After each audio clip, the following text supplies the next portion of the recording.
Hello everybody, praise the Lord. आप सभी का फिर एक बार स्वागत है वर्शिप डाइवर्स 2021 में के दूसरे दिन में आप सभी का स्वागत करते हैं प्रभु यीशु मसीह के नाम में। और मैं उम्मीद करता हूँ कि कल परमेश्वर ने आपको बहुत अच्छे आशीषित किया है, और क्यों ना आज भी हम परमेश्वर की उसी उपस्थिति में बढ़े, उसी आनंद में बढ़े और परमेश्वर के महान काम को हमारे जीवन में होते हुए देखें। आमेन, हालेलुया, प्रेज द लॉर्ड। क्यों ना हम आगे बढ़े और परमेश्वर के नाम की स्तुति करें और उसके नाम की आराधना करें। और आज मैं आमंत्रित करना चाहूँगा मेरे बहुत ही अच्छे मित्र और भाई ब्रदर मार्क त्रिभुवन, जो हमें परमेश्वर की उपस्थिति में उसकी आराधना में आज अगुवाई करेंगे।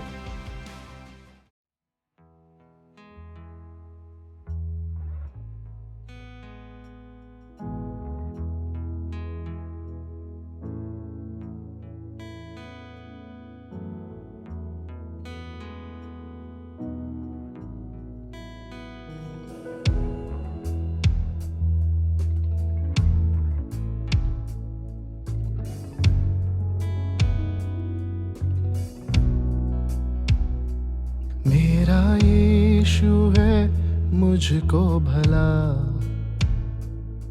वो ही काफी है सदा सर्वदा। मेरा यीशु है मुझको भला, वो ही काफी है सदा सर्वदा। दुख में, रोग में, हर मुसीबत में मेरे मन वो ही काफी है तुझे। दुख में, रोग में, हर मुसीबत में मेरे मन वो ही काफी है तुझे।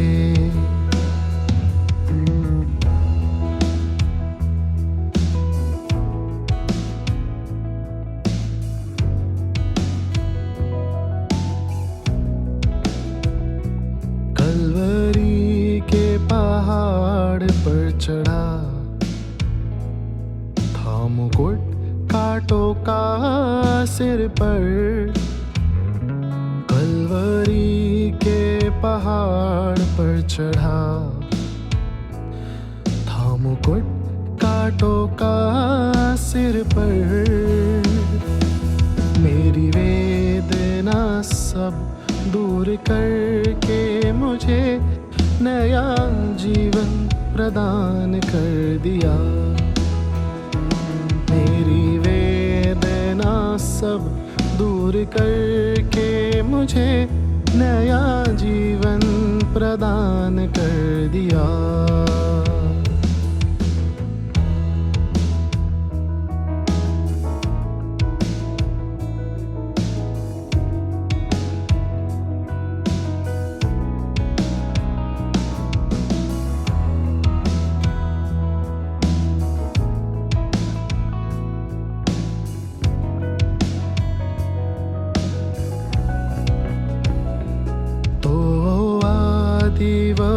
अंत आहे, हृदयानंदाचा झरावा आहे। तो आदि व अंत आहे, हृदयानंदाचा झरावा आहे। दुःख येता क्षणी, अश्रू पुसतो क्षणी, माझा प्रतिदिन भार आहे। दुःख येता क्षणी, अश्रू पुसतो क्षणी, माझा प्रतिदिन भार आहे। माझा येशू मला प्रिय फार, या जीवनात तोच आधार। माझा येशू मला प्रिय फार, या जीवनात तोच आधार। आपतीत विपत्तीत या जीवन यात्रेत तो कधी न मला सोडणार। आपतीत विपत्तीत या जीवन यात्रेत तो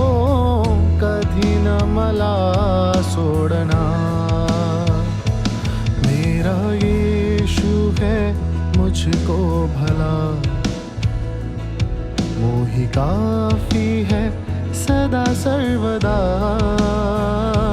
मेरा यीशु है मुझको भला, वो ही काफी है सदा सर्वदा।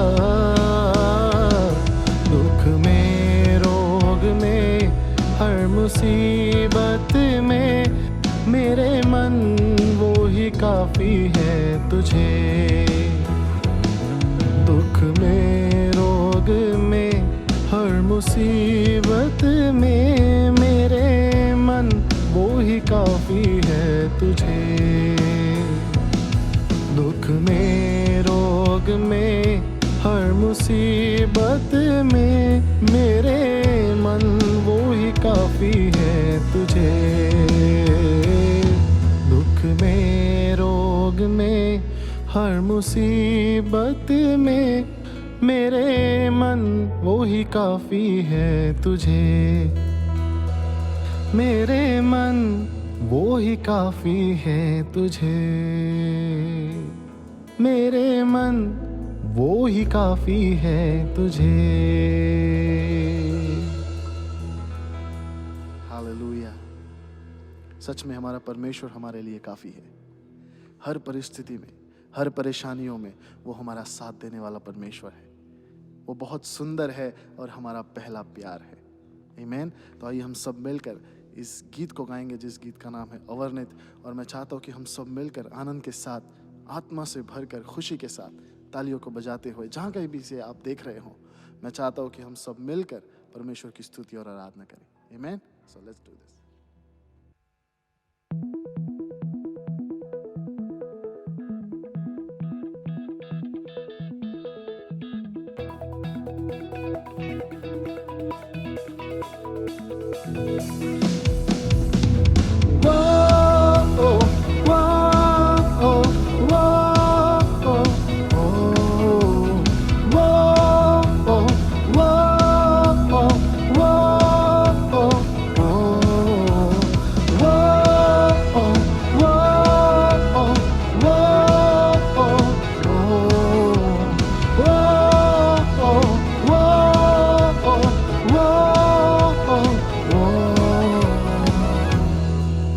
तेरी स्तुति प्रशंसा हो, तेरी हर पल महिमा हो। तेरी स्तुति प्रशंसा हो, तेरी हर पल महिमा हो। तू अवर्णित है, तू सुंदर है, मेरा पहला पहला प्यार है। तू अवर्णित है, तू सुंदर है, मेरा पहला पहला प्यार है। तेरी स्तुति प्रशंसा हो, तेरी हर पल महिमा हो। तेरी स्तुति प्रशंसा हो, तेरी हर पल महिमा हो।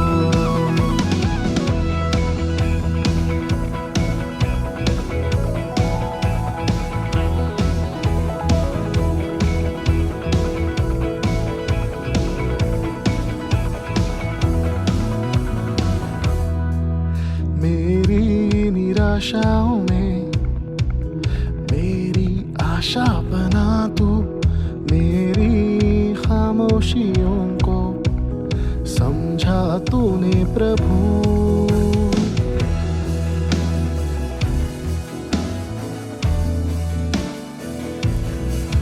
मेरी निराशाओं में मेरी आशा बना तू, मेरी खामोशियों को समझा तूने प्रभु। तू अवर्णित है, तू सुंदर है, मेरा पहला पहला प्यार है। तू अवर्णित है, तू सुंदर है, मेरा पहला पहला प्यार है। तेरी स्तुति प्रशंसा हो, तेरी हर पल महिमा हो। तेरी स्तुति प्रशंसा हो, तेरी हर पल महिमा हो।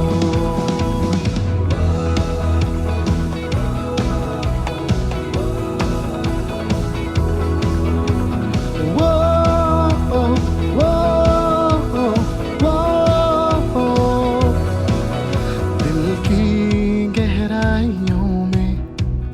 बसता तू ही प्रभु, तेरी इच्छाओं को मैं पूरा करता चलूं।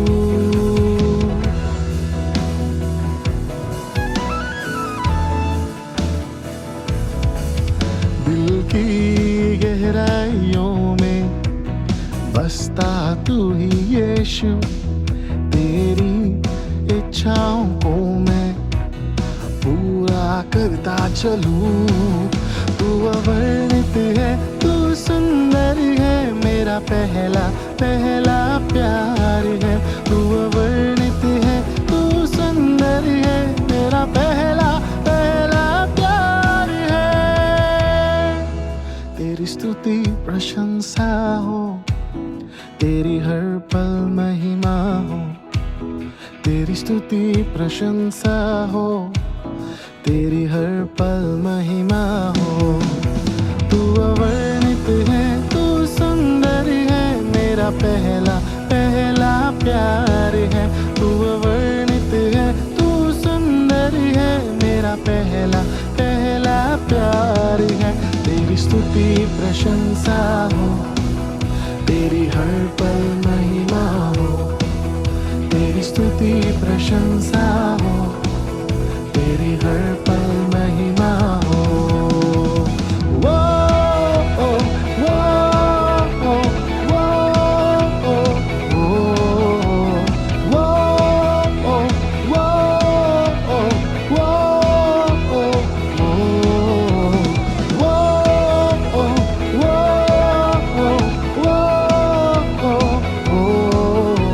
वो वो ओ वो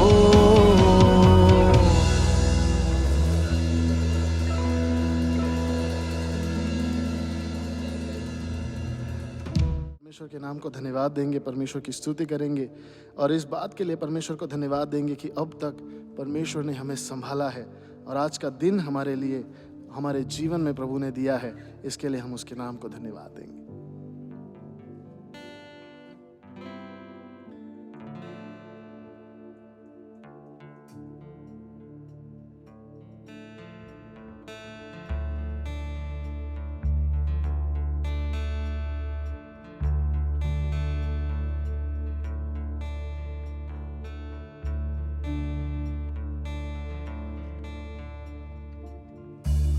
खुदाया शुक्र है तेरा, हमें ये दिन दिखाया है।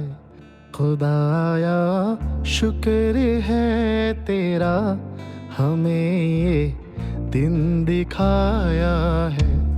तेरे दर पर हम आए हैं और अपना सर झुकाया है। तेरे दर पर हम आए हैं और अपना सर झुकाया है। खुदाया शुक्र है तेरा, हमें दिन दिखाया है। खुदाया शुक्र है तेरा, हमें दिन दिखाया है।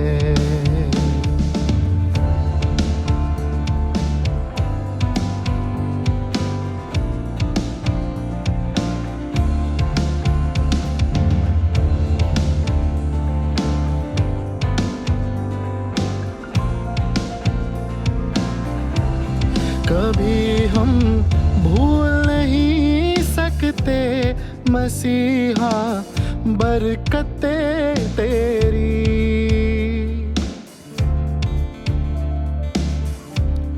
कभी हम भूल नहीं सकते मसीहा बरकतें तेरी। दुआ में जो कुछ मांगा आपसे हमने पाया है। दुआ में जो कुछ मांगा आपसे हमने पाया है। तेरे दर पर हम आए हैं और अपना सर झुकाया है। तेरे दर पर हम आए हैं और अपना सर झुकाया है। खुदाया शुक्र है तेरा, हमें ये दिन दिखाया है।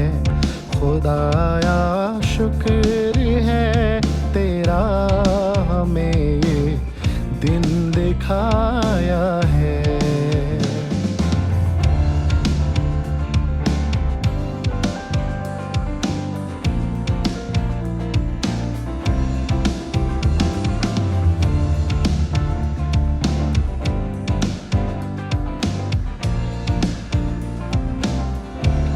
हम अपने सारे हदिये लेकर तेरे घर में हाजिर हो।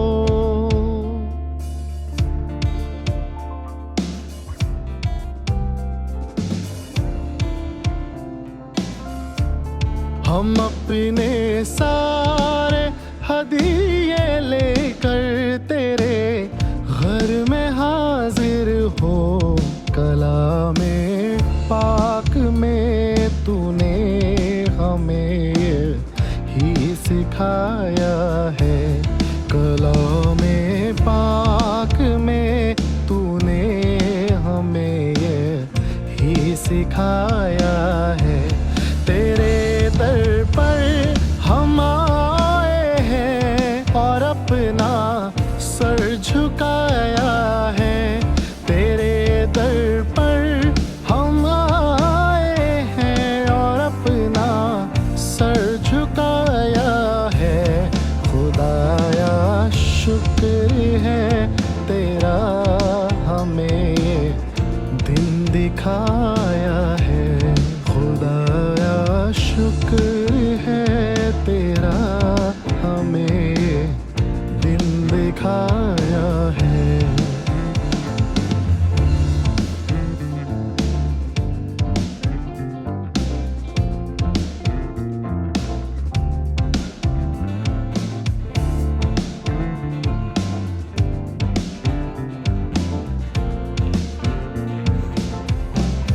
मेरी जो सरफराजी है वो तेरी मेहरबानी है।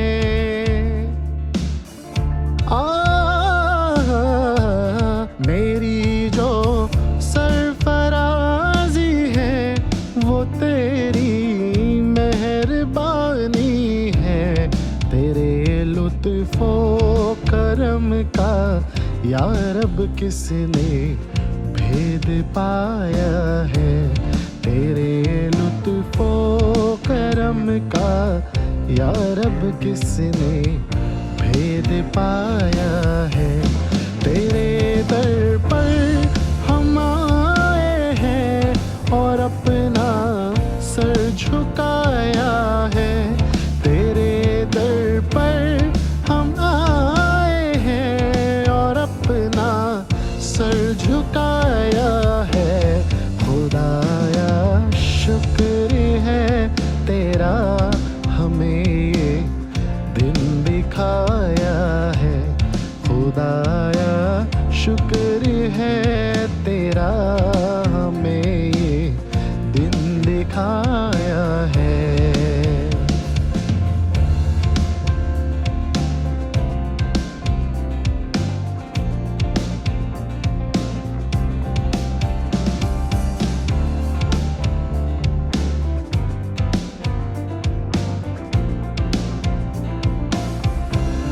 हमारे बाल बच्चों पर सदा नज़रे करम रखना।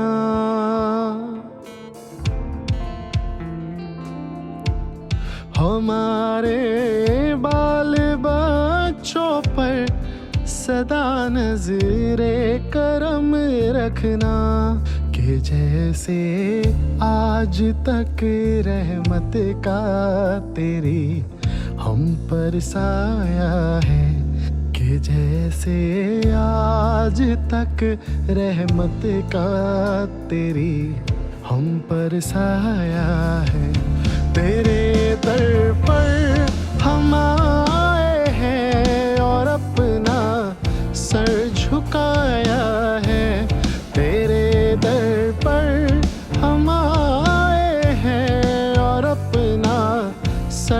झुकाया है।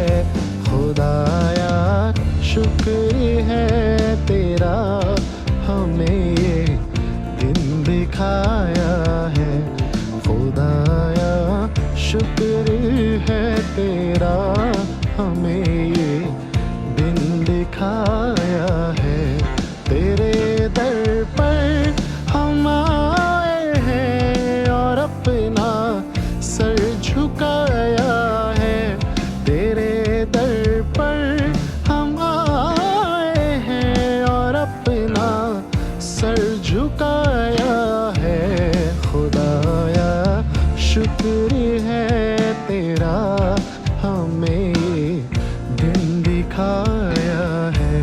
खुदाया शुक्र है तेरा, हमें ये दिन दिखाया है। खुदाया शुक्र है तेरा, हमें ये दिन दिखाया है।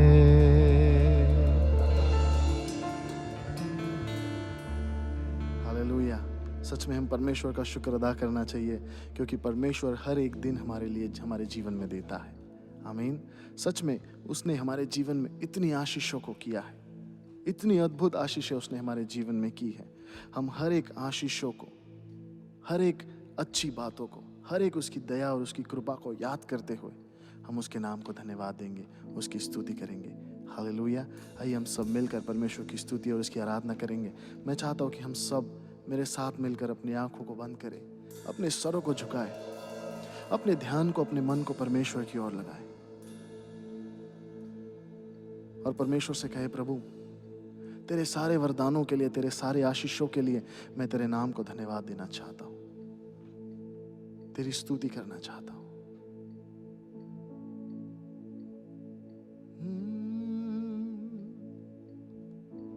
Thank you, Jesus. We worship your name.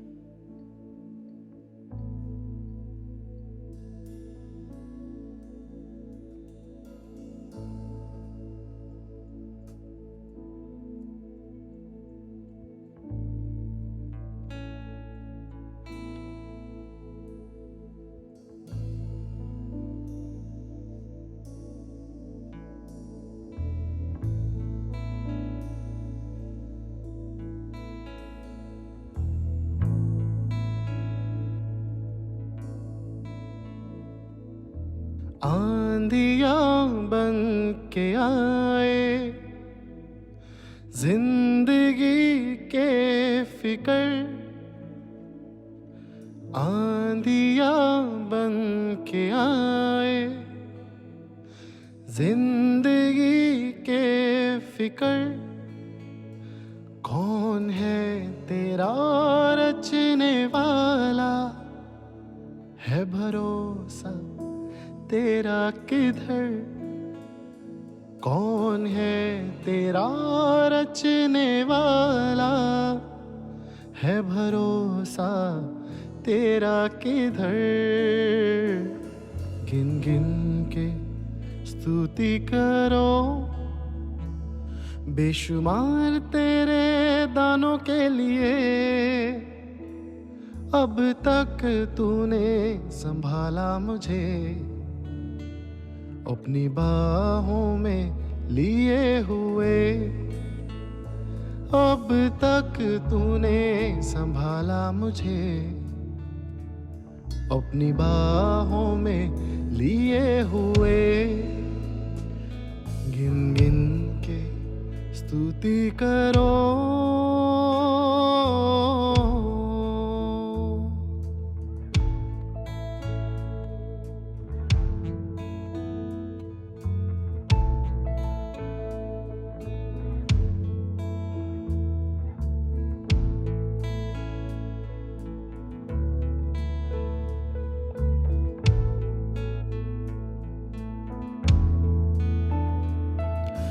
तेरे शत्रु का निशाना तुझ पर होगा ना सफल। तेरे शत्रु का निशाना तुझ पर होगा ना सफल। आँखों की पुतली जैसे वो रखेगा तुझे हर पल। आँखों की पुतली जैसे वो रखेगा तुझे हर पल। गिन गिन के स्तुति करो, बेशुमार तेरे दानों के लिए। अब तक तूने संभाला मुझे, अपनी बाहों में लिए हुए। अब तक तूने संभाला मुझे, अपनी बाहों में लिए हुए। गिन गिन के स्तुति करो।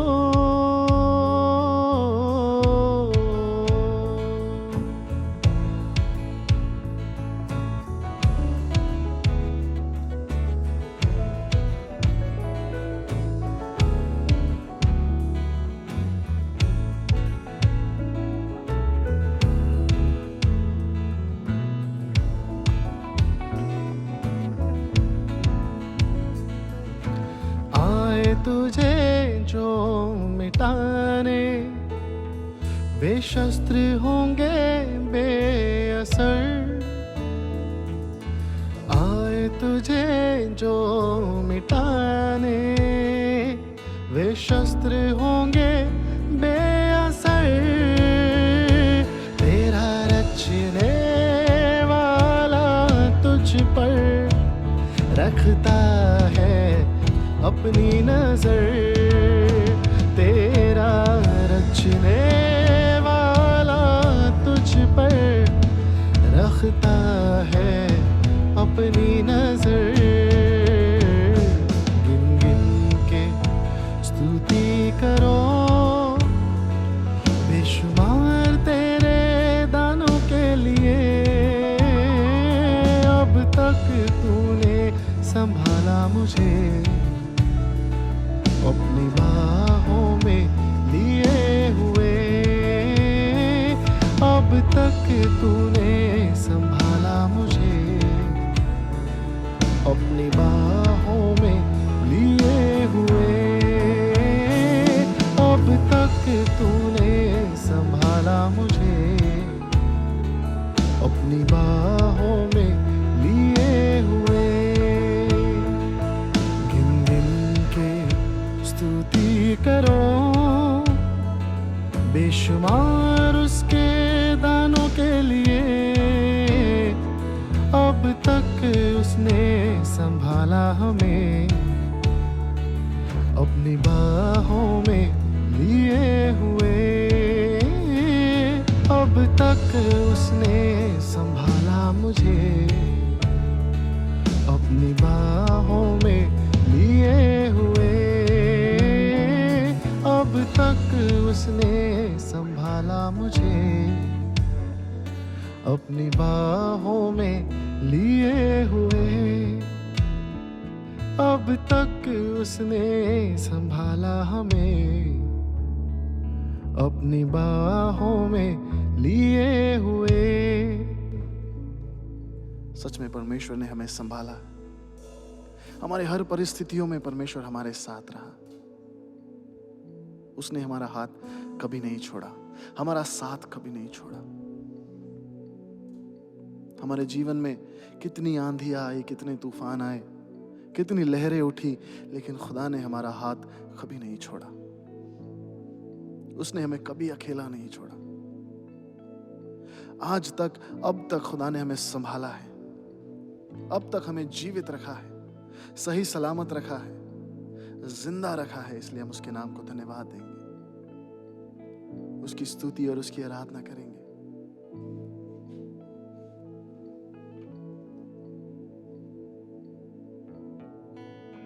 उसका वचन कहता है कि चाहे तेरे सामने कितने भी बड़े शत्रु क्यों ना खड़े हो, वो तुझे कुछ भी हानि नहीं पहुंचा सकते, क्योंकि मैं तेरे साथ हूं।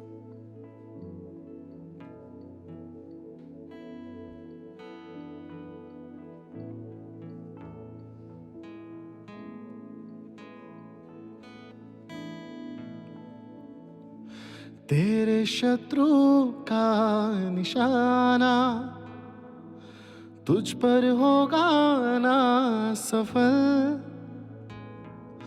तेरे शत्रु का निशाना तुझ पर होगा ना सफल। आँखों की पुतली जैसे वो रखेगा तुझे हर पल। आँखों की पुतली जैसे वो रखेगा तुझे हर पल। तेरा रचने वाला तुझ पर रखता है अपनी नजर। तेरा रचने वाला तुझ पर रखता है अपनी नजर। कौन है तेरा रचने वाला, है भरोसा तेरा किधर। कौन है तेरा रचने वाला, है भरोसा तेरा किधर।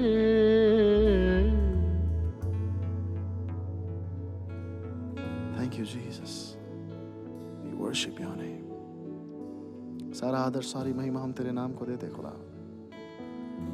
हमारी आराधना के जरिए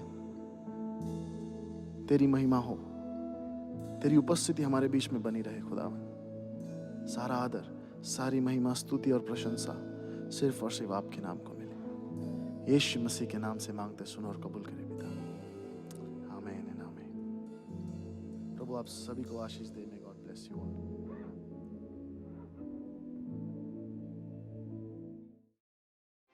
Amen, praise the Lord, hallelujah. मैं उम्मीद करता हूँ कि परमेश्वर ने आपको ज़रूर स्पर्श किया है। Thank you so much mark. क्यों ना हम आगे बढ़े और परमेश्वर के वचनों में जाए। और आज जो हमें परमेश्वर के वचन से सिखाने वाले हैं उनका नाम है पास्टर विल्सन फर्नांडिस। तो क्यों ना मिलकर उनका स्वागत करें। परमेश्वर ने उन्हें बहुत तायत से आशीषित किया है और उनके वचनों के ज्ञान से उन्हें भरा है। तो क्यों ना उनका स्वागत करते हुए परमेश्वर की आत्मा को कहे कि परमेश्वर आज हमें आपके उपस्थिति में और आपके वचनों में आज हमें सिखाइए। आइए सब मिलकर उनका स्वागत करें। Praise the Lord, shalom. Worship diverse में आपको सभी लोगों को मैं स्वागत करता हूँ यीशु मसीह के नाम से। साथ ही साथ मैं पास्टर एंथनी आलम को और पास्टर जोसेफ आलम को मैं धन्यवाद देना चाहता हूँ, ये मौका हमें दिया आप लोगों के सामने प्रभु के वचन को लेके आने के लिए। आइए प्रियो, आज वचन में जाने से पहले हम देखें कि परमेश्वर का जो प्लान है वो ग्रेटर प्लान कहाँ से शुरुआत हुआ। बहुत लोग नहीं जानते हैं कि परमेश्वर ने शैतान को किस प्रकार उसने रचना की। लेकिन बाइबल एजेकियल अध्याय 28 वचन 13 में सुंदर रीति से कहता है कि परमेश्वर ने आदम नाम की वाटिका में शैतान की रचना की थी और उसको 9 पत्थरों से बनाया था। और वो 9 पत्थर आज हमें जानना है कि परमेश्वर ने क्यों शैतान को 9 पत्थरों से बनाया। इसी कारण से परमेश्वर ने हमें 9 वरदान दिए और 9 फल दिए। ऐसे बहुत सारे लोग इन दिनों में नहीं जानते। बहुत सारे लोग आराधना तो करते हैं, लेकिन जो पहला जो परमेश्वर ने स्वर्गदूत को बनाया और जो स्वर्गदूत परमेश्वर ने इस वचन को पढ़कर मैं आपको कहना चाहता हूँ, तो परमेश्वर के आदम के नाम में बारी में था, तेरे पास आभूषण, माणिक, प्रकाश, हीरा, फिरोजा, सुलेमानी मणि, ईशप, नीलमणि और सब भांति के मणि थे। मतलब परमेश्वर यहाँ पर 9 पत्थरों के बारे में बताता है। उसके बाद परमेश्वर कहता है वहाँ पर तेरे डफ और बांसुरियाँ तुझ में बनाई गई थी। मतलब परमेश्वर ने जो वादक थे, जो म्यूजिक था, जो शैतान के अंदर डाल चुका था, और परमेश्वर ने उस शैतान को अधिकार दिया था उस पर्वत पर आकर आराधना करने के लिए। तो आज परमेश्वर हमें 9 वरदान और 9 फल क्यों दिए हैं। बहुत सारे लोगों को आज जानते नहीं कि आज 9 वरदान और 9 फल क्यों चाहिए। आज इसके लिए परमेश्वर कहता है, जब भी उसके अंदर कुटिलता पाई तो परमेश्वर ने उसको उस पर्वत से नीचे फेंक दिया और जब भी वो नीचे आते टाइम पे उसने 1/3 लोगों को अपने साथ लेके आया। और उसी प्रकार से जो स्वर्ग में जो 1/3 और शैतान जो था, वहां पर वो जगह खाली हुई। इसके लिए परमेश्वर यूहन्ना अध्याय 4:23 में हमको ये देखने का मिलता है कि परमपिता ढूंढ रहा है सच्चे आराधक को, जो परमेश्वर अभी यहां से वो लेके जाना चाहता है, जहां पे स्वर्ग में जो जगह खाली हुई है उस जगह को भरने के लिए। इसके लिए परमपिता ढूंढ रहा है सच्चे आराधक को, जो सच्चाई से और जो आत्मा से उसकी आराधना कर सके। इसके लिए प्रियो, आज बहुत टाइम हमको ये देखने को मिलता है कि परमेश्वर जो वरदान जो हमें दिए हैं और जो फल दिए हैं वो बहुत इंपॉर्टेंट है, क्योंकि हम शैतान का खुल्लम तमाशा कर सके। इसके लिए परमेश्वर ने जब याजक महायाजक के ऊपर 12 पत्थर दिए, उसको शैतान को वो 3 पत्थर नहीं दिए गए हैं। इसके लिए शैतान नहीं जानता था कि परमेश्वर का जो योजना है वो महान है। इसके लिए परमेश्वर ने हमको पहला पत्र अध्याय 2:9 में कहता है कि मैंने तुझे चुना है याजक की देश के लिए, और याजक लोग जो है वो आराधना के लिए चुने गए हैं। प्रियो, आपको वरदान ऊपर लेके जाते हैं, लेकिन फल आपको उस स्तर पर रखते हैं। बहुत जन वरदान से लेके ऊपर तो जाते हैं, लेकिन फल ना होने के कारण से उसी शैतान की तरह वो गिर जाते हैं।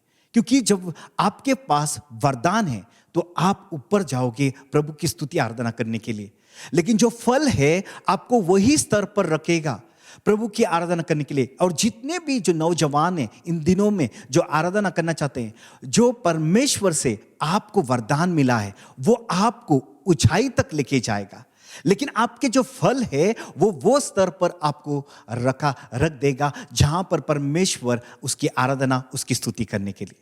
इसके लिए बाइबल कहती है कि एक दिन हर घुटना टिकेगा, हर जबान कहेगी कि परमेश्वर यीशु मसीह परमेश्वर है। हर घुटना का मतलब क्या है? बहुत सारे लोग सोचते हैं कि हर घुटना सिर्फ मनुष्य, सिर्फ अलग जाति।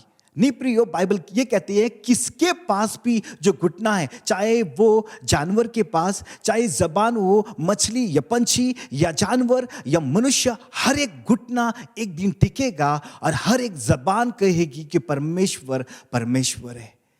इसके लिए उस दिन यीशु मसीह को दंडवत करेंगे, स्वर्ग में, धरती के और धरती के नीचे।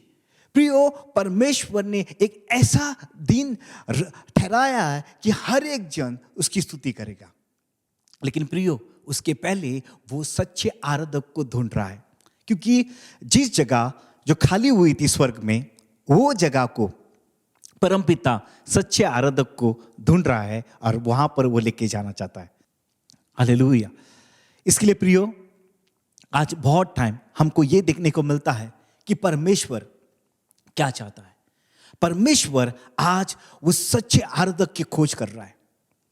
इसके लिए बहुत सारे लोग जो आराधक है वो शरीर से आराधना करते हैं, थोड़े लोग प्राण से आराधना करते हैं, थोड़े लोग आत्मा से आराधना करते हैं। शरीर, प्राण और आत्मा, इसके लिए परमेश्वर कहता है, जब परमेश्वर ने नोआ को कहा जो एक जहाज बना और जहाज के अंदर आप 3 मंजिल बना, लेकिन तीसरे मंजिल में आप एक खिड़की को बना। और वो खिड़की क्यों? क्योंकि हमको यहां पर देखने को मिलता है जो पहली मंजिल है वो है शरीर, दूसरी मंजिल है वो है प्राण, और तीसरी मंजिल है वो है आत्मा। मतलब आप जब भी परमेश्वर, नोआ अगर कम्युनिकेशन करना है परमेश्वर से तो वो खिड़की से करेगा। उसका जो जवाब है वो खिड़की से मिलेगा, उसकी जो प्रार्थना है वो खिड़की से जाएगी। इसके लिए आज भी बहुत सारे लोग स्तुति करते, आराधना करते हैं, लेकिन उन लोग की प्रार्थना, उसकी आराधना नहीं सुना जाती। थोड़े लोग प्राण से करते हैं और वो प्राण से भी वो आराधना सुनी नहीं जाती, लेकिन जब वो लोग आत्मा से करते हैं तब परमेश्वर उनकी प्रार्थना सुनता है। इसके लिए परमेश्वर ने नोआ को कहा था कि तीसरे मंजिल से आप क्या करना, उस खिड़की को बनाना। और इसी कारण से जो पहला स्थान है वो बाहर का आंगन है, और जो दूसरा स्थान है वो है पवित्र स्थान, और जो तीसरा स्थान है वो है अति पवित्र स्थान। इसके लिए हमको यहां पर देखने को मिलता है जो बाहर का आंगन है, वो बाहर के आंगन में बहुत सारा शोर होता है और वहां पर शोर से शुरुआत होता है, लेकिन जैसे आप पवित्र स्थान में आते हो तभी क्या होता है, थोड़ा आवाज निकल जाता है, साइलेंट में आते हो, लेकिन जब भी अति पवित्र स्थान में जाते हो तभी वहां पर सिर्फ परमेश्वर की उपस्थिति वहां पर निवास करती है। इसके लिए परमेश्वर हमें उस बाहर के आंगन में नहीं बुलाया है, सिर्फ शरीर से आराधना करने के लिए नहीं बुलाया, सिर्फ हमें प्राण से आराधना करने के लिए नहीं बुलाया, परमेश्वर ने हमें उसके आत्मा से आराधना करने के लिए बुलाया। इसके लिए प्रियो, आज बहुत सारे लोग नहीं जानते कि सच्चे पर आराधक कौन हैं, वो सच्चे आराधक। इसके लिए परमेश्वर ने एक बहुत बड़ा डिजाइन किया है। इसके लिए आज जो सच्चे आराधक है वो परम पिता ढूंढ रहा है जो उसकी सच्चाई से आराधना कर सके। इसके लिए परमेश्वर ने अपने मिस्र देश से अपने लोगों को छुड़ा कर लेके आया, लेकिन उसको वाचा का देश में उन लोगों को नहीं पहुंचाया, लेकिन पहला उसने पहाड़ के पास लेके आया, क्योंकि उन लोगों को सारे जनों को उसने तंबू का एक डिजाइन दिया, आराधना का डिजाइन दिया। उसने पहला कहा कि सच्चे आराधक बनो। आप उस तंबू के पास आने के बाद उस तंबू की आराधना सीखो, और वो तंबू की आराधना जब आप करते जाओगे तभी आप वाचा का देश में पहुंच जाओगे। तभी सारे लोगों ने परमेश्वर से उसने वो स्वीकार किया जो मूसा ने उस पहाड़ के ऊपर डिजाइन को उसने ले लिया। इब्रानी अध्याय 8 वचन 5 में कहता है, परमेश्वर ने मूसा को पहाड़ पे बुलाया और स्वर्ग में जो नक्शा था, जो उसका कॉपी था, उसको परमेश्वर ने देखकर उसने कहा कि जो स्वर्ग में जिस प्रकार से बनाया गया था तंबू, उसी तरह से आपको धरती पे बनाना है, और धरती के बाद आपको वैसे ही आराधना करना है जैसे मैंने आपको दी है। इसके लिए परमेश्वर ने हम लोग के अंदर पहले से उसका नक्शा दिया है, और वो चाहता है कि हम उसके शरीर से आराधना ना कर सके या प्राण से आराधना ना कर सके, लेकिन उसके आत्मा से। इसके लिए जब भी हम आत्मा से आराधना करेंगे तभी परमेश्वर की जो महिमा है वो हम लोगों के बीच में उतर आएगी और हम उसके महिमा में जाएंगे। इसके लिए परमेश्वर कहता है जो शरीर से जिएगा वो मरेगा, लेकिन जो आत्मा से जिएगा वो उसका बेटा कहलाएगा, वो जीवित रहेगा। इसके रोमियो अध्याय 8 वचन 13 इस सुंदर रीति से कहता है कि जो भी कोई शरीर से जिएगा वो मरेगा, लेकिन जो भी आत्मा से जिएगा वो उसका बेटा कहलाएगा। इसके लिए परमेश्वर ने अपने एक बेटे को देकर उसने अनेक बेटे को लेके आया। इसके लिए जब भी यीशु प्रभु जी उठा, उसने सिर्फ हम लोगों को, जब हम उसको स्वीकार करते हैं तो हम यीशु मसीह के नाम से हम अनेक बेटे यीशु के द्वारा हम खड़े हो जाते हैं। इसके लिए क्योंकि जब भी यीशु ने किस्सा उसने अपने परम पिता की महिमा की, इसी कारण से आज भी परमेश्वर चाहता है कि हम उसकी महिमा कर सके, उसकी स्तुति कर सके। इसके लिए आए प्रियो, हम जानते हैं कि बहुत सारे लोग आज 9 रत्न को जो पत्थर को डालते हैं, लेकिन वो नहीं जानते हैं कि शैतान को 9 पत्थरों से बनाया था। आज जो 9 रत्न इसके लिए डालते क्योंकि उन लोगों को वो फेम मिले, उन लोगों को शांति मिले, उन लोगों को हर एक चीज इस संसार की खुशियां मिले। लेकिन परमेश्वर ने हमको जो दिया है उसके वरदान के द्वारा, जो 9 फल और 9 वरदान, इसके लिए वो हमें वो शांति देगा, वो हमें प्रभु के ऊंचाई तक लेके जाएगा, उस पर्वत पर लेके जाएगा जहां पर जो शैतान को वहां से फेंका गया है, हम एक दिन वहां पर लेके जाएंगे। इसके लिए प्रभु जल्दी आने वाला है हमें लेके जाने के लिए। अगर यहां पर अगर सच्चे आराधक नहीं बनेंगे तो हम वहां पर नहीं जाएंगे। इसी कारण से परमेश्वर ढूंढ रहा है वो आराधक को जो आराधक उसकी सच्चाई से करेगा।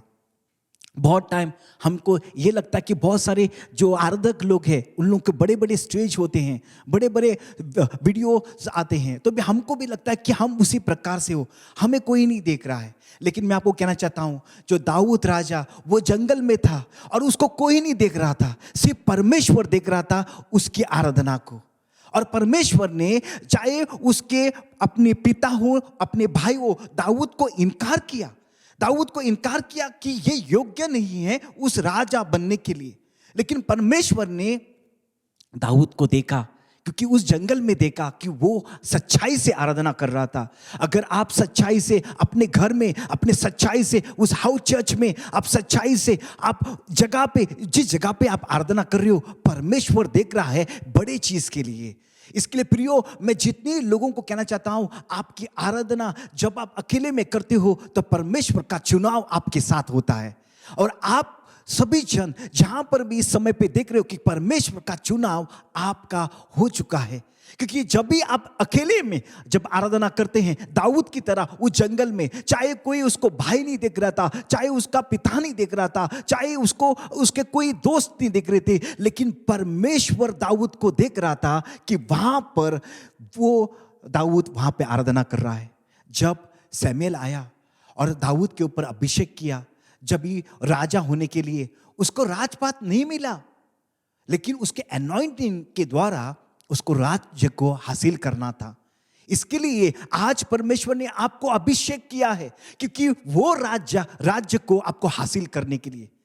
दाऊद राजा को अभिषेक करने के बाद उसको बहुत समय लगा उसको राजा बनने के लिए, उसको हासिल करने के लिए। इसके लिए परमेश्वर ने आपको चुना है, क्योंकि आपको आराधक करके और आपको अभिषेक किया है, लेकिन आपको वो राज्य को हासिल करने के लिए, वो राज्य को लेने के लिए परमेश्वर ने आपको चुना है। और एक दिन आप उस राज्य को हासिल करते रहोगे, क्योंकि शैतान नहीं चाहता है कि जहां से उसको गिराया गया है आप वहां पर जाओ और उसकी आराधना करो, उस परमेश्वर की आराधना करो। इसके लिए परमेश्वर आज आपको चुन रहा है, इसी कारण से क्योंकि एक दिन आप परमेश्वर के उपस्थिति में रहोगे और उसकी स्तुति आराधना करोगे।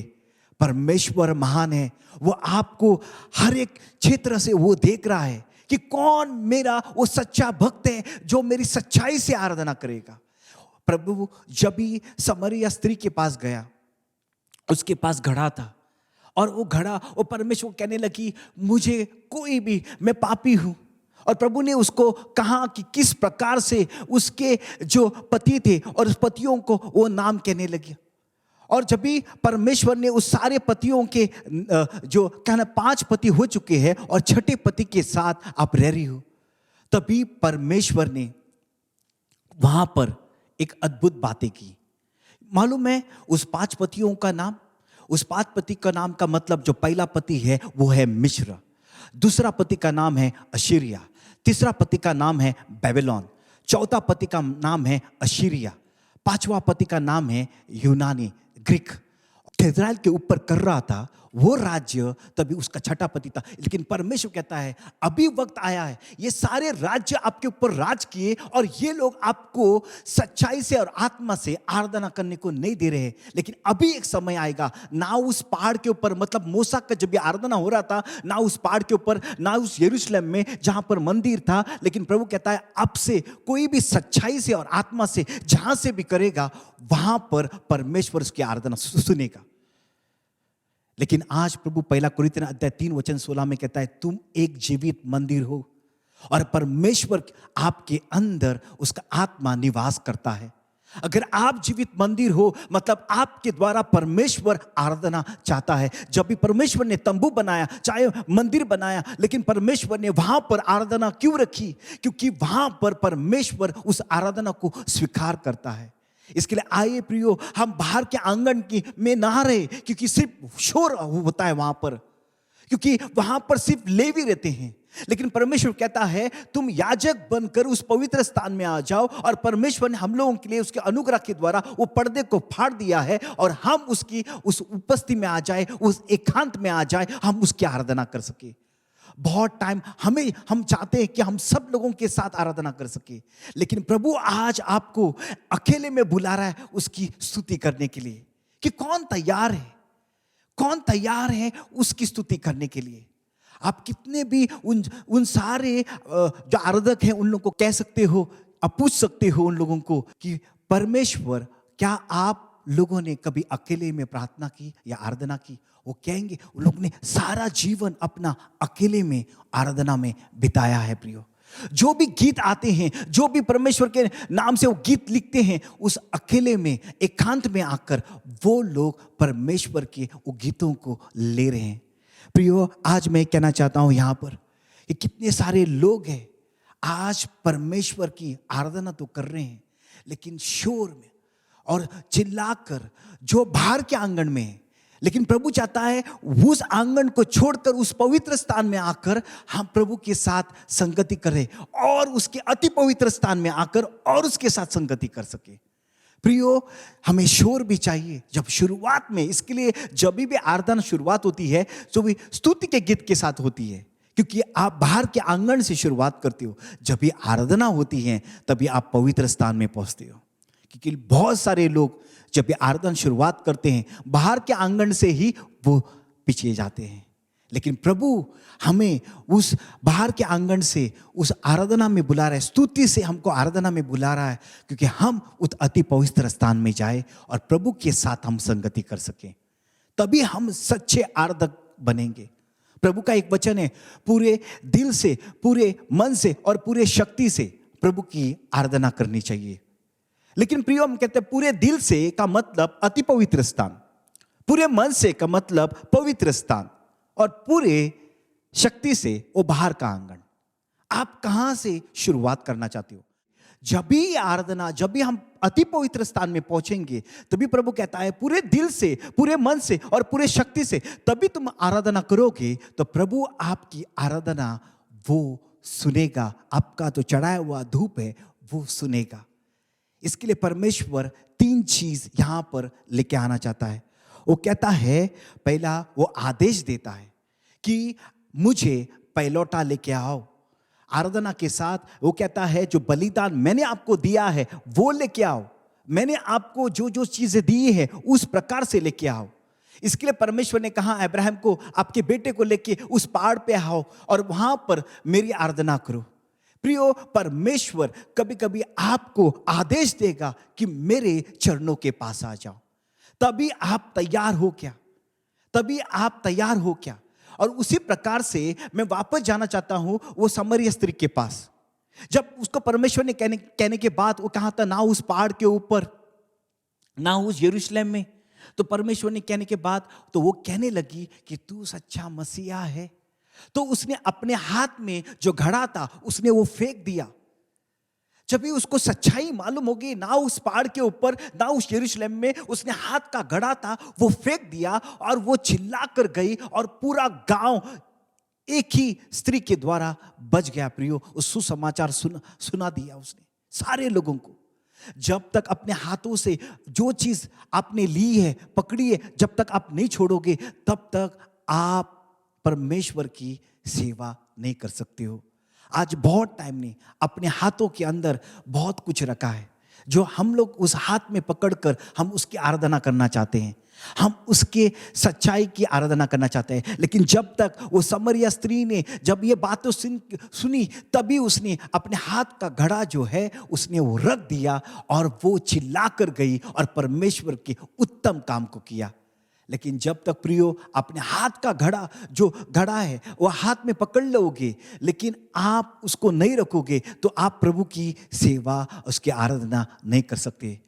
आपके मन के अंदर बहुत सारे, उस स्त्री के पास वो मट्टी का घड़ा था, लेकिन आपके पास कौन सा घड़ा है? क्या आपके बोझ है या आपका कौन सा जो आपका प्रॉब्लम्स है? जब तक आप वो यीशु के चरणों के पास नहीं रखोगे तब तक आप उसकी सेवा कहीं नहीं कर सकते, तब तक आप उसकी आराधना नहीं कर सकते हो सच्चाई से। इसके लिए परमेश्वर कहता है जब भी आप बाहर के आंगन से उस पवित्र स्थान में आ जाओ और पवित्र स्थान से अति पवित्र स्थान में आ जाओ, तभी आप उसकी सच्चाई से आराधना करोगे। तभी आप सच्चाई से परमेश्वर आपको जहां से शैतान और उसके स्वर्गदूतों को फेंका गया है वहां पर आप जाकर प्रभु की आराधना करोगे। इसके लिए प्रभु कहता है मैं जल्दी से आने वाला हूं जो लेने के लिए, जो सच्चे आराधक को, जो आत्मा से और सच्चाई से जो आराधना कर सके। इसके लिए प्रियो, मैं और आप आज अगर आत्मा और सच्चाई से अगर हम आराधना करते हैं, जब भी तुरही का आवाज हमें सुनाई देगा और परमेश्वर हमको उसके आत्मा के द्वारा उठाया लेके जाएगा और हम जाकर पिता की सच्चाई और आत्मा से आराधना करेंगे। इसके लिए प्रियो, आज बहुत सारे लोग आज परमेश्वर के वचनों को नहीं जानते हैं। इसके लिए जो पहला चीज है आदेश है, लेकिन दूसरा चीज है इच्छा। परमेश्वर चाहता है कि उसकी इच्छा के अनुसार उसकी आराधना हो। इसके लिए परमेश्वर कहता है कि जो भी कुछ लाते हो ये परमेश्वर की इच्छा है। आपके मन के अंदर से आपके जो फल है वो इच्छा के, परमेश्वर चाहता है कि आपके ओर से वो परमेश्वर की इच्छा उत्पन्न हो जाए। इसके लिए जब ये एलाइजा ने क्या किया, वो टूटे हुए वेदी को उसने बना दिया। परमेश्वर इच्छा चाहता था कि मेरे लोग वो आराधना कर सके, इसके लिए पहले उसने वेदी को बना दिया। इसके लिए मैं प्रियो कहना चाहता हूं, यहां पर अगर वेदी को नहीं बनाओगे लेकिन आपकी आराधना कुछ भी फायदा नहीं है उसका। पहले अपने वेदी को ठीक करो, उस वेदी को बनाओ। जब वेदी सही रीति से बनेगी तभी आप उसका बलिदान वहां पर बना रहेगा। रोमियो अध्याय 12 में ये वचन लिखा है कि तुम एक जीवित बलिदान हो। लेकिन जो भी बलिदान वेदी के ऊपर रखते थे वो बलिदान मरा हुआ बलिदान था, मारकर उसको रखा जाता था और वो बलिदान वहां पर ही रहता था। लेकिन आज का प्रॉब्लम क्या है कि हम जीवित बलिदान है, हम वेदी के ऊपर से बार बार नीचे आते हैं क्योंकि हम जीवित है। प्रभु इसके लिए कहता है कि तुम पहले मर जाओ, अपने हर एक चीजों से मर जाओ, तो ही आप वेदी के ऊपर बने रहोगे। आप नीचे नहीं आओगे, आप उस वेदी को छोड़कर नहीं जाओगे, तभी आप एक जीवित बलिदान हो सकते हो। इसके लिए जो भी पुराने करार में हम यहां पर देखते हैं कि जो भी बलिदान था वो वेदी के ऊपर उसको मारकर वेदी के ऊपर रखा जाता था। इसके लिए परमेश्वर कहता है कि मेरी दूसरी इच्छा है कि जो भी बलिदान आपका जीवन से, वो इच्छा है कि आपके जीवन से हर एक चीज निकल जाए और आप आत्मा में आ जाए। और आखिरी का चीज योग्य वदी, वो पवित्र परमेश्वर है, वो हमसे उसकी वो स्तुति आराधना उसको महिमा को देना जरूरी है। जब आप उसकी आदेश को मानोगे, जब आप उसकी इच्छा को जानोगे, तभी आप उसको सही महिमा दोगे, तो सही योग्य आप उसको कहलाओगे। अगर आप आदेश को ही नहीं मानते हो तो आप बाहर के आंगन में हो। अगर आदेश को मानते हो तो मतलब आप पवित्र स्थान में गए हो और आपको प्रभु की इच्छा को ढूंढना है। जब इच्छा को ढूंढोगे तभी आप अति पवित्र स्थान में जाओगे और आप योग्य प्रभु को कहेंगे कि तू योग्य है प्रभु। क्योंकि इसी कारण से यीशु मसीह के नाम से प्रभु ने जब वो पर्दा को फाड़ दिया, तभी परमेश्वर ने हमको उसकी महिमा को उसने दिखाया। इसके लिए प्रभु हम धन्यवाद करते हैं इस समय पे, क्योंकि जो आराधना परमेश्वर ने आपको चुना है आराधना करने के लिए, उसने आपके अंदर वो वरदान और वो फलों को ऑलरेडी आपके अंदर वो है। वापस मैं कहता हूं, वरदान आपको ऊपर लेके जाएंगे, लेकिन फल जो है आपको ऊपरी स्थान में रखेंगे। अगर फल आपके अंदर नहीं है प्रियो, आप जैसा शैतान नीचे आया वैसे भी वो लोग जो घमंड आने के बाद नीचे आने की शुरुआत होते हैं। और बहुत सारे लोग इन दिनों में वो सच्चाई से आराधना करेंगे। लेकिन यहां पर मैं शुरुआत से कहना चाहता हूं, अगर ये बाइबल के अंदर शुरुआत में आराधना हुई है तो आखिरी में भी आराधना होगी। अगर शुरुआत आराधना के कारण से केन और एबेल के अंदर जो हम वहां पर देखते हैं किस प्रकार से लड़ाई लड़ गया और केन ने एबेल को मारा आराधना की वजह से, आखिरी में भी आराधना के लिए ही लोग एक दूसरों के लिए मारेंगे। और केन का लहू जब भी पुकार रहा था प्रभु के लिए कि कौन से मेरा जो लहू चिल्ला रहा था, तो उसी प्रकार से हमको देखने को मिलता है कि बाइबल कहती है कि मोहर के अंदर कि सारे जो लोग मरते हैं प्रभु के लिए, वो भी प्रभु के वेदी के नीचे जाकर पुकार रहे हैं। मतलब उसी प्रकार से हमको यहां पर देखने को मिलता है कि परमेश्वर केन के सर के ऊपर वो क्या कहता, चिन्ह डालता है। उसी प्रकार के आखिरी के दिनों में जो परमेश्वर का नहीं है, जो परमेश्वर का आराधक नहीं है, परमेश्वर उसके ऊपर भी वो चिन्ह डालेगा। इसके लिए मैं आपको कहना चाहता हूं, क्या आप परमेश्वर का चिन्ह को लेना चाहते हो या वो शैतान के चिन्ह को लेना चाहते हो? अगर आप सच्चे आराधक हो तो परमेश्वर आपके सर के ऊपर उसका चिन्ह लगा दिया है, उसका मोहर लगा दिया है। इसके लिए बाइबल कहती है कि आपको माँ के गर्भ में रखने से पहले परमेश्वर ने आपको चुन लिया है और माँ के गर्भ में आपको अभिषेक किया है।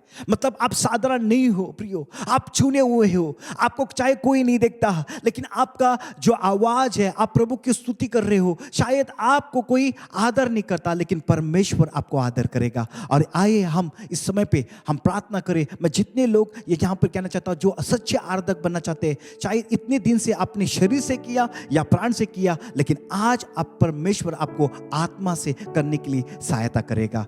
आइए हम प्रार्थना करें।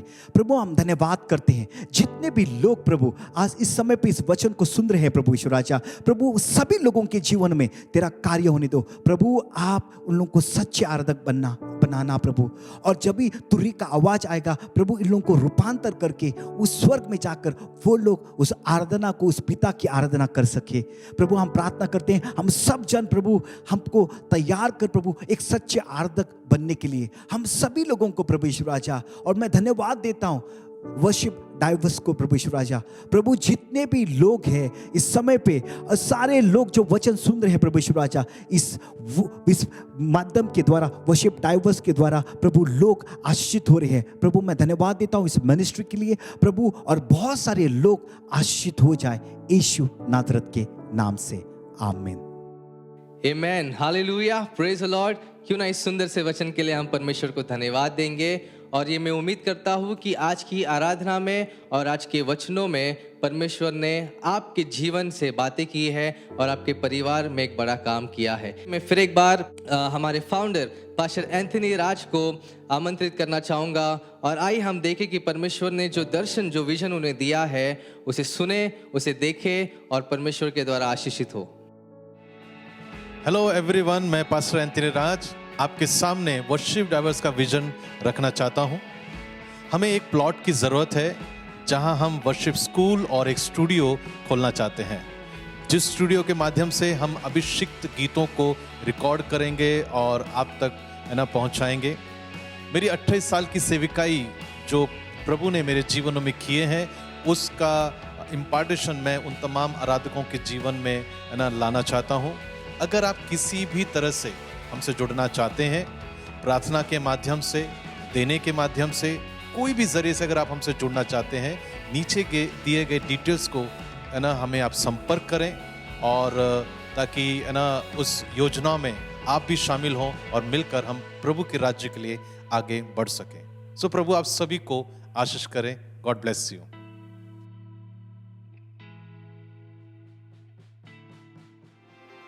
आमीन। आज के पूरे दिन के लिए हम परमेश्वर को धन्यवाद देना चाहेंगे। ये जो दूसरा दिन है, ये उम्मीद रखता हूँ कि परमेश्वर ने आपको स्पर्श किया है, और जैसे आज परमेश्वर ने आपको छुआ है, मैं आपको उत्साहित करना चाहूँगा कि कल अपने परिवार के साथ में, अपने और दोस्तों के साथ में इस चैनल में जुड़े और परमेश्वर के और महान काम को कल अपने जीवन में होते हुए देखें। तो हम आपको कल सेम जगह पर, सेम टाइम पर आपको मिलेंगे। So thank you so much. God bless you.